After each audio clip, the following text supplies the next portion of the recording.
with our clients and research I've done as an instructor at Rice University for nonprofit executives, we've identified 5 distinct messaging milestones that every nonprofit, regardless of size or age, must successfully navigate to protect its bottom line. Even legacy organizations that you may think have reached a safe status must regularly defend, sometimes even redefine their relevance to remain healthy and sustainable. We're dedicating the next 5 episodes of Minute with Messaging to exploring each of these growth and renewal periods, as well as the communication strategies they require. I'll be joined by nonprofit leaders who will share their experiences along with some practical advice. Let's start with our first milestone, cleverly named the beginning. In the beginning, passion for what the organization has been formed to do is in abundant supply. Its founders are driven every day by what they see as missing. While exhilarating, evidence of the nonprofit's impact is a long way off, and even services may not yet be fully operational. Overcoming this messaging milestone requires clearly connecting the dots between needs not being met and the innovative solutions your organization offers. Enlisting the enthusiasm of third-party advocates is also important to this early-stage milestone. Beyond the organization's own leadership, how can participation of community influencers be encouraged so that they can speak enthusiastically about why your nonprofit has their support? Please meet Hillary Gramm, Executive Director of Higher Up Texas. Just 5 years old, Higher Up Texas provides high school seniors and graduates with essential life skills. At 18, the world expects a lot out of somebody. They expect them to understand finances, how to propel into a professional career, access higher education, give back to their communities, and be an overall amazing human being.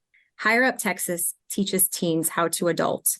How did you, in that early messaging, distinguish yourself from other organizations people might equate you to?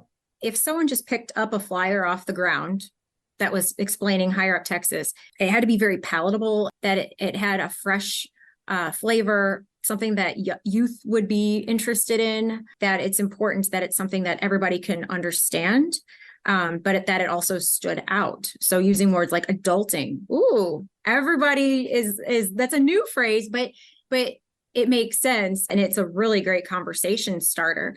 So it was really important that it had some jumping points to the next step. Then I can explain to you what the class entails and how students get involved in the program. Can you please describe how you began by leveraging the passion of your volunteers to create fundraising opportunities before approaching some of the more traditional routes like foundations or even corporations?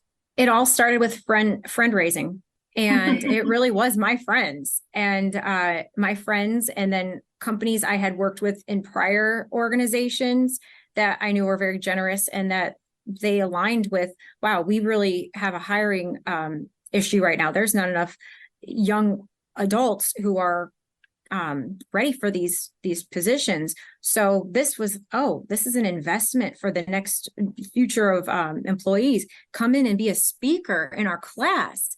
Because you can't just go up to people and ask them for money. So you have to start that ripple effect. So I'm about building deep relationships that are long lasting and have a good return on investment, because we are so small that I have to really be authentic and genuine in all my interactions and really align with potential donors who are already having a good feeling about the organization and had already multiple touch points. So what advice would you give to a brand new nonprofit that's starting out in terms of its marketing communications?